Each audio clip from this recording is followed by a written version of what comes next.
Vou fazer uma revisãozinha rapidinha da unidade, do que é mais importante, tá? Depois eu vou liberar as trilhas para vocês fazerem as trilhas dessa unidade. Lembrando, dessa unidade vocês têm as trilhas e o trabalho que eu pedi para vocês fazerem das perguntas. Lembra que eu coloquei lá as perguntas direitinho para vocês fazerem? Então, vocês têm 2 notas dessa unidade.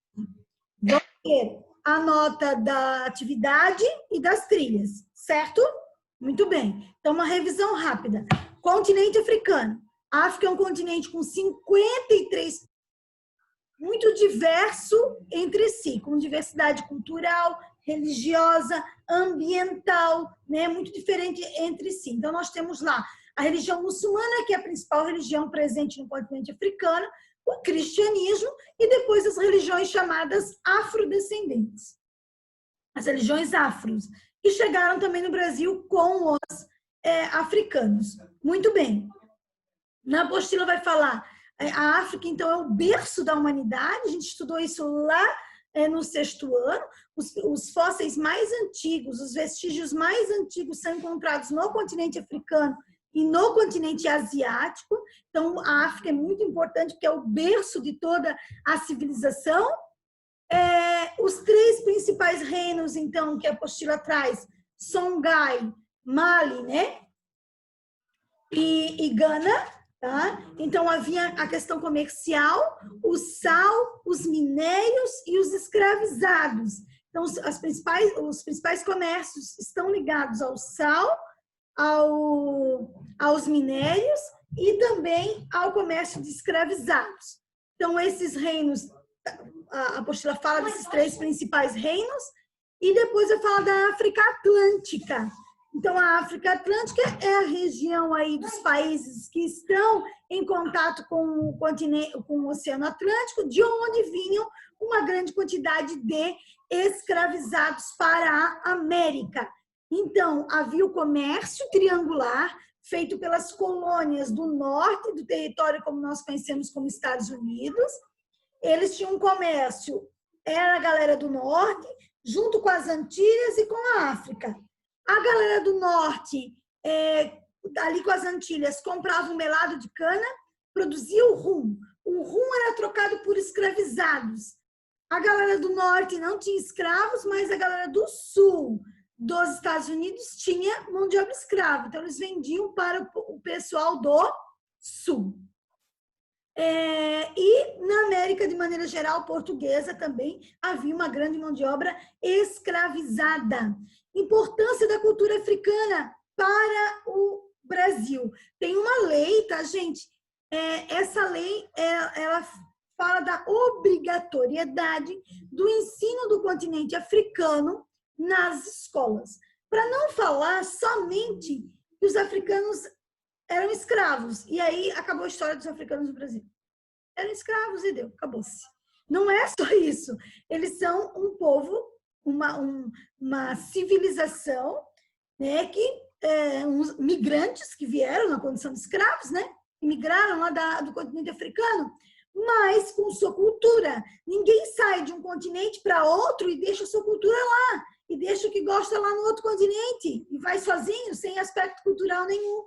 Então, como eles vieram para o Brasil e eles eram maioria no nosso país, 80% da população brasileira era negra ou africana, eles trouxeram seus aspectos culturais, religiosidade, cultura, danças, festas, língua. Então, palavras como caçula, moleque, né, são palavras de origem africanas. Então, se a gente for fazer um estudo das palavras que nós usamos no cotidiano, a etimologia delas, de onde elas surgem, nós vamos perceber a origem africanizada dessas palavras. Os aspectos culturais, as danças, as festas, vamos dar o exemplo da capoeira, que é bem tradicional, né? Ou seja, eles trouxeram e contribuíram para a formação do nosso país. Essa formação nos aspectos culturais também são muito importantes. Gente, tem um autor que ele fala que os escravos eram os braços e os pés do senhor de engenho, porque eram eles que faziam tudo. Então, eles construíam as senzalas, eles construíam a casa grande, eles plantavam, eles colhiam, eles faziam toda a organização, ou seja, eles são o braço mais importante. Sem eles, não havia o país como nós, não haveria o país como nós conhecemos hoje. Então, importância no aspecto cultural, a questão das vestimentas, do colorido, das danças, né? Da questão da musicalidade, dos instrumentos musicais, que são instrumentos de percussão, né? Então, o próprio samba é brasileiro, ele não é africano, nasceu no nosso país, nas comunidades afrodescendentes. Então, a gente falar da importância desta cultura. Por isso que tem uma lei que fala da obrigatoriedade, nós falarmos do continente africano e falarmos da sua importância para o mundo. Importância porque é o berço da nossa civilização, onde surgiram as civilizações, importância para a sua contribuição na questão ambiental, na questão religiosa, na questão cultural. Certo? Beleza até aí? Tranquilo? Então, é o seguinte, vocês vão realizar as trilhas, eu vou liberar, não liberei ainda, quando terminar o nosso Zoom, eu vou liberar as trilhas, para vocês fazerem as trilhas da unidade 5.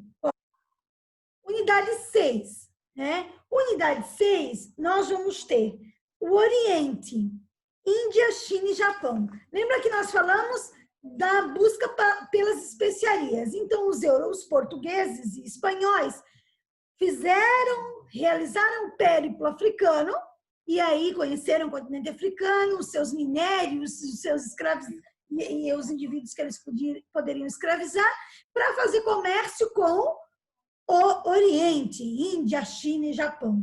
Muito bem, agora nós vamos falar um pouquinho desses 3 países, certo? Da China, da Índia e do Japão. Então, não só como mercado de especiarias, mas sim também como países que têm sua importância, sua expressão cultural, né, seus aspectos culturais, políticos e econômicos. Então, nós vamos falar da Índia, China e Japão nesses aspectos. O que é importante a gente perceber, olha só, lá na apostila. Então, ó, quero que vocês peguem lá na página 18, tá? O Oriente, Índia, China e Japão, tá? Mostrando ali a chegada desses imigrantes europeus no Oriente, certo? Então, é o seguinte, olha lá, quero que vocês peguem a página 19, a gente vai fazer juntos a letra A, B e C da página 19, porque um organize as ideias. Lembra? Organize as ideias, uma retrospectiva do que a gente estudou. Então, vamos lá, ó, página 19 da apostila, a gente vai fazer juntos. Você estudou que Portugal foi o primeiro reino a se lançar nas grandes navegações na Europa. Sobre esse empreendimento português, responda às questões. Que fatores impulsionaram Portugal a desenvolver condições para a expansão marítima? Quais são os fatores que levaram Portugal a ser o pioneiro nas expansões marítimas do Ocidente? Comércio? Fala, João. O comércio? A burguesia, ou seja, o comércio forte, ó, anotem aí, ó. O seu comércio forte e o que mais? Reforma religiosa? A contra-reforma, ó, o João falou uma coisa importante. Aconteceu a reforma religiosa, que é o surgimento da religião protestante, certo? A Igreja Católica curtiu a reforma religiosa? Não. E aí ela fez o quê? A contra-reforma. E na contra-reforma ela patrocinou as viagens, certo? Então as grandes navegações foram patrocinadas pela igreja, porque a igreja queria novos cristãos e ganhar dinheiro também, né? Então, ó, duas motivações que o João falou. Burguesia com comércio e a Igreja Católica na contra-reforma que patrocinou as viagens. Tem mais motivações aí. O absolutismo? Muito bem, João.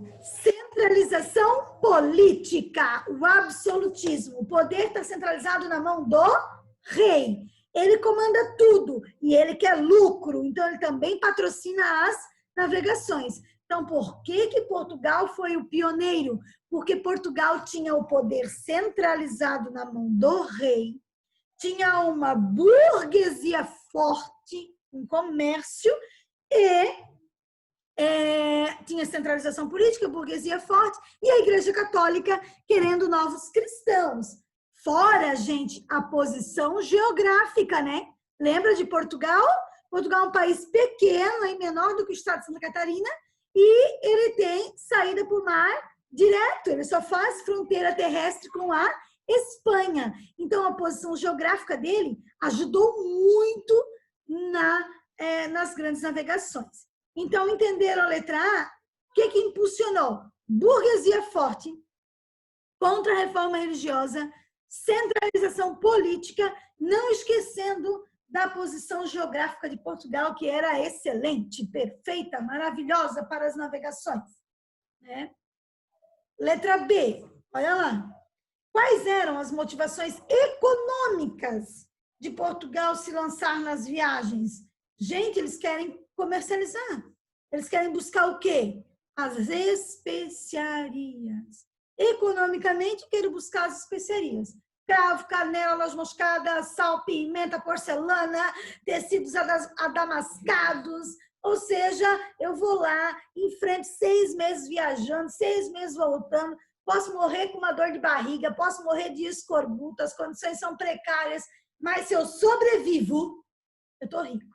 Então, hashtag, eu vou enfrentar esse oceano e vou tentar dominar e comercializar. Beleza? Então, questão econômica é a busca por especiarias. De que maneira a prática mercantilista, lembra do mercantilismo? Eu falo para vocês, o mercantilismo vai andar junto com a gente no 7º ano, no 8º ano, no 9º ano, e assim por diante. O mercantilismo, lembrem, no mercantilismo a gente tem balança comercial favorável, no mercantilismo a gente tem protecionismo e metalismo. O mercantilismo é a ação direta do Estado, que é o governo, na economia. Ele é que comanda tudo, o governo é que comanda a economia. Então, a economia mercantilista, o governo comanda tudo. Beleza? Estou empolgada aqui para vocês não esquecerem, não dormirem. Então, de que maneira a prática mercantilista contribuiu para a expansão marítima? O mercantilismo, ele determinava que a riqueza de um país ou a balança comercial deve ser conquistada através de uma balança comercial favorável. Ou seja, eu tenho que exportar mais do que importar. Eu tenho que vender mais do que comprar. Eu tenho que ter lucro. É a ideia do lucro, gente, e do poder do Estado. Então, de que maneira a prática mercantilista incentiva? Não tem minério na Europa. Não tem ouro, não tem diamante. E o que o mercantilismo fala? Que quantidade de metais preciosos o país tem. Certo? Então, não podemos esquecer disso. Eles têm que exportar mais. Fala, João. Pode falar. Então a China, ela tinha uma boa balança comercial favorável, né? A China é um país vai ser extremamente importante na questão comercial ali com os europeus, tá, gente? A China tem muita tecnologia, não vai ser fácil ali. Eu digo para vocês que os europeus, eles se achavam no centro do mundo, né? Lembra da ideia do eurocentrismo, que eles se achavam tipo os poderosos. Então, eles exploraram a América nesse sentido, se achando os poderosos, a África. Chegaram no Oriente se achando a bolachinha mais gostosa do pacote.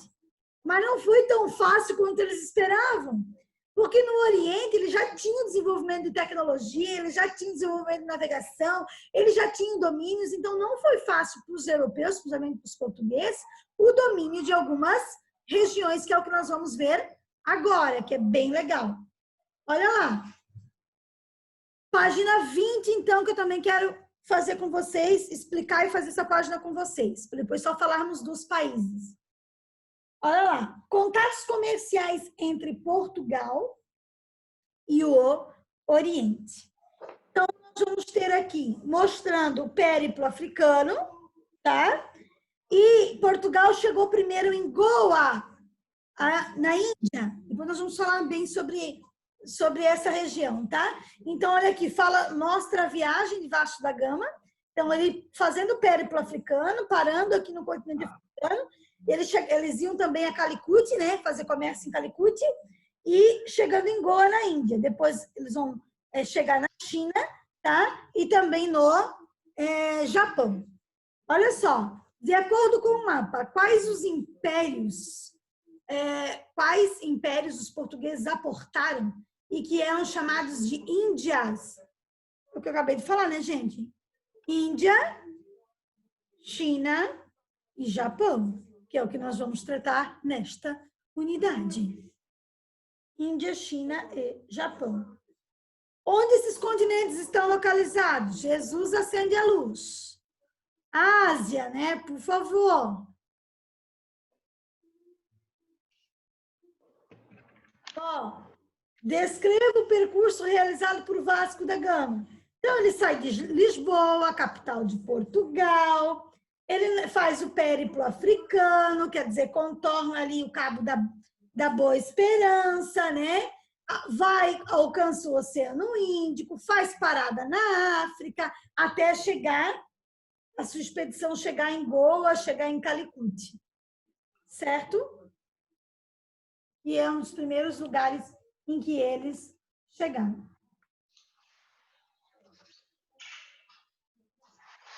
Olha só, gente, falar da Índia, da China e do Japão, aqui na apostila, vai falar da Índia, da China e do Japão na antiguidade, ou seja, né, no período aí de dominação portuguesa, né, vai falar aí século XV, XVI, XVII, XVIII, vamos dizer assim, mas o nosso objetivo principal é século XV, tá? E século XV e XVI. Então, é desse período histórico que nós vamos falar da Índia, da China e do Japão. Século XV e século XVI. No período das expansões marítimas, em que Portugal e Espanha vão se tornar muito poderosos, vão dominar também a América. Mas falar da Índia, da China e do Japão atualmente também é muito interessante, tá? Historicamente, o Japão já dominou a China, tá? Então, essa ilhazinha japonesa aqui, ó, ela era muito poderosa. Ela tinha ideias imperialistas de dominação aos territórios que estavam próximos a ela. Então, o Japão dominou a China. O Japão dominou parte das Coreias.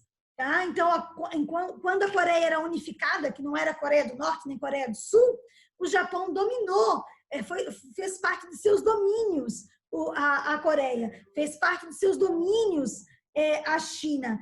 Com a perda da Segunda Guerra Mundial, porque o Japão estava do lado da Alemanha durante a Segunda Guerra Mundial e perderam o conflito, ele foi perdendo territórios, né? E esse domínio que ele exercia até então. A China, quando a gente fala de China, é o país que nos últimos anos mais cresceu em termos econômicos, mas é um país de uma alta desigualdade social. Uma pequena parcela da população cresceu e dominou, por exemplo, o comércio, né? Então, quando a gente fala de China, a gente lembra, por exemplo, que grandes empresas de tecnologia estão no país chinês, que a China comprou lá toda a linha de táxis ingleses, né? Os táxis ingleses tradicionais. Quem anda de táxi inglês está mandando seu dinheirinho lá para os chineses, porque... Do corona.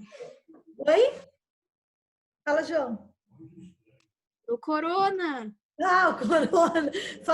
Falar da China é lembrar também dessa pandemia. Inclusive, lembrando que o João falou ali, né? Eles também fizeram um novo decreto porque eles estavam com medo de um novo surto de coronavírus lá na China. Agora são as últimas notícias aí que a gente tem acompanhado. Muito bem. Falar da China no século XV ou na antiguidade é lembrar da Rota da Seda, né? Então, a China sempre foi uma região muito importante no desenvolvimento em termos de produtos e, claro, ela passou por uma revolução, a China, de Mao Tse-tung, tá? Que é a Revolução Comunista. Em 1949, Mao Tse-tung e transforma a China num país comunista. Ele faz alguns planos, os planos não dão certo, e quando ele morre, a China está num caos. A China, milhares de pessoas morreram de fome no país chinês. Tá? Revolução socialista não dá certo, ele aplica uma revolução cultural, persegue todos que são contrários a eles. O tempo passou, a China cresceu economicamente depois da morte de Mao Tse-tung, mas é um país ainda que o governo exerce um domínio muito grande sobre o seu país, domínio de veículos de comunicação, domínio de internet, desigualdade social, ou seja, é um país que cresceu economicamente, é uma economia muito forte, uma das mais importantes, é o maior parceiro do nosso país, certo? Então, a China, hoje, em termos de relacionamento com o nosso país, é o maior parceiro comercial do nosso país, certo? Nós enviamos para a China é um grande comprador de minério de ferro do nosso país. Em contrapartida, nós compramos dos chineses produtos de alto valor agregado, que são produtos de tecnologia. A Índia, tá? É um país de desenvolvimento tecnológico, é um país muito dependente dos Estados Unidos, porque a Índia é um grande produtor, tá? E os Estados Unidos, o grande comprador de softwares dos indianos, né? Eles têm uma grande produção cinematográfica, que é a Bollywood, né? Nos Estados Unidos tem a Hollywood e na Índia tem a Bollywood. Então, os indianos são muito conhecidos também pelas suas produções cinematográficas, que são muito importantes.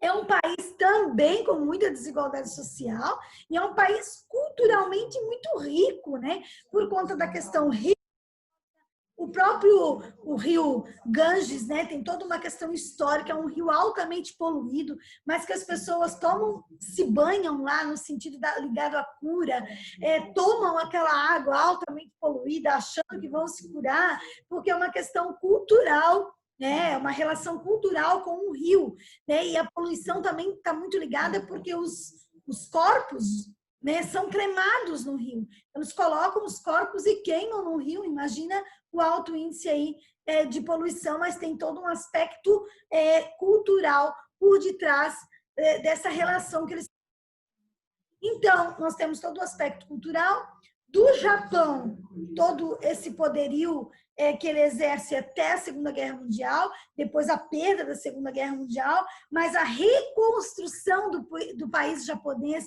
o poder deles de reconstrução é muito grande. Então, em 1945, 2 bombas foram jogadas no país japonês, né, Hiroshima e Nagasaki, destruindo os 2 países japoneses, né? Então, foram 3 dias de diferença do ataque, tá? Até hoje, existem inúmeros problemas advindos dessa questão da bomba. Reconstruíram, eles têm esse poder de reconstrução muito forte. Fala, Iago. Prof, Portugal ajudou a reconstruir Nagasaki, que eu me lembro. Ajudou em alguma coisa em Nagasaki. Isso, então, tanto Hiroshima quanto Nagasaki sofreram com os ataques das bombas, né? E, por exemplo, hoje tem os memoriais lá, né? Relembrando esses ataques. Eles conseguiram se reconstruir, eles têm esse poder de reconstrução, é muito forte. Fala, Vitor. E também tem uma grande questão que eles têm com a comparação de Hiroshima e Nagasaki com o desastre de Chernobyl, porque dizem vários boatos que o desastre de Chernobyl foi 500 vezes maior do que o de Hiroshima e Nagasaki. Sim, por conta da radioatividade. Por exemplo, Hiroshima e Nagasaki não chegou o atendimento após a bomba. Por quê? Os Estados Unidos enviaram a bomba para Hiroshima e Nagasaki porque lá não havia controle aéreo. Então, eles mandaram 3 aviões, um com a bomba, um para filmar e outro para fotografar.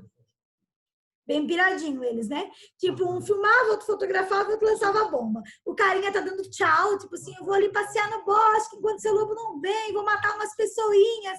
E aí ele vai lá, larga a bomba não toca no solo, é quase 500 metros antes, ela faz aquela explosão que lembra como é que é? Um cogumelo, né? Cogumelo. Isso. Aí tem a radioatividade, gente, que é gigante, então não chegava atendimento. A galera não sabia o que estava acontecendo. Tipo, são 3 aviões. No máximo eles avisaram a população o seguinte: se protejam, porque se tiver um ataque, são três aviões, e aí a maioria da galera, aviões e tal. E aí, quando o ataque é feito, 48 horas depois do ataque, era uma chuva ácida. Né? Então, além do ataque, além da morte de 45 a 50 mil pessoas instantaneamente, desapareceu tudo. Num raio de 2 quilômetros, desintegrou tudo. Não ficou corpo, não ficou nada. Desintegrou tudo, acabou com tudo. Tem a vista aérea antes da bomba e depois da bomba. Então, desintegrou tudo. E aí, num segundo momento, depois dessa chuva ácida, então a radioatividade não chegou a atendimento para os japoneses. Eles trataram os ferimentos, as queimaduras com mercúrio. Olha que louco, aí não tinha comida, não tinha água, a água estava contaminada por conta da chuva ácida, né? E aí, 3 dias depois, né, foi Nagasaki, né? Então, Nagasaki, para marcar o fim da Segunda Guerra Mundial, porque o Japão não aceitava, ele não assinou o documento, né, na Conferência de Potsdam, perdendo a Segunda Guerra Mundial. E aí os Estados Unidos foram mostrar para o mundo que era poderoso: não mexe comigo que eu tenho uma bomba e olha o que eu posso fazer. Mas só com 2 bombas mesmo, para depois desistir, né? E aí, obviamente, que o Japão assinou o documento posterior a isso, né? Porque as duas cidades ficaram destruídas. Fala, Vitor. Se acontecesse a Terceira Guerra Mundial, eu aposto que os Estados Unidos iam com um déjà vu, só que dessa vez iria com a mãe das bombas. A bomba hoje, as bombas antes, elas eram de... como é que é? Tem um nome, eu não me lembro o nome, mas hoje elas juntam os átomos lá, elas têm o poder de destruir. Hoje uma bomba atômica tem o poder de destruir metade do planeta Terra. Atualmente. Era pólvora? Ali, fazendo uma equivalência, eram toneladas de dinamites. Tem equivalência. Depois lá no grupo, eu vou colocar lá no grupo de vocês o videozinho, só para curiosidade, a gente volta a estudar isso lá no nono ano, né? Que a gente fala da Segunda Guerra Mundial. Mas só para vocês verem o estrago que fez as bombas de Hiroshima e Nagasaki, já que a gente vai falar do Japão também, mas em outro contexto. Então, é o seguinte, agora, a partir de agora, a gente vai falar da Índia, da China e do Japão, nesse período do século XV e século XVI. Eu vou colocar depois para vocês, não hoje, mas vou colocar para vocês no grupo, para vocês assistirem um documentário de cada país, só que falando atualmente, não é falando desse período do século XV e XVI. Porque esse período do século XV e XVI, eu vou conversar com vocês, eu vou falar sobre isso e vou explicar. Mas eu quero abrir o leque, ou seja, que a gente tenha a visão desses países atualmente, falando um pouquinho deles na atualidade também, que eu acredito ser bem importante a gente falar um pouquinho desses países atualmente, certo? A prof explica a parte histórica do período que a gente está estudando, e aí a gente vai assistir os documentários, são documentários curtos cada um, e depois a gente volta a conversar falando desses países hoje, da importância desses países na atualidade. Certo, galera? Então é o seguinte, eu vou finalizar a reunião e vocês vão fazer as trilhas da unidade 5. Não acumulem, já façam. É claro que agora não tem mais tempo, porque daqui a pouco eu vou começar a próxima aula, mas já deixem ok. Eliminem da vida de vocês isso. Prof, já deu, já vou lá, hoje à tarde já faço, para não acumular. Lembrem-se, quem não enviou o trabalho é por e-mail. Enviem o trabalho da unidade 5, certo? Que tá ali, que eu mandei para vocês. Então, enviar o trabalho da unidade 5, refazer as trilhas, tá? Próxima aula de história, vamos falar da Índia, da China e do Japão no contexto do século XV e XVI, certo? Alguma pergunta até aqui, gente? Tudo tranquilo? O João tá engraçado, João. Fala, Vitor. Na próxima aula, a gente vai falar sobre as questões religiosas de cada um desses 3 países. Vamos falar de todas as questões relacionadas a eles, e uma delas é a questão religiosa, sim, Vitor. Tá? Políticas, econômicas, sociais, culturais e religiosas. Certo? De tudo um pouquinho nesse período. Tá? Certo, amores? Muito obrigada por ficar comigo.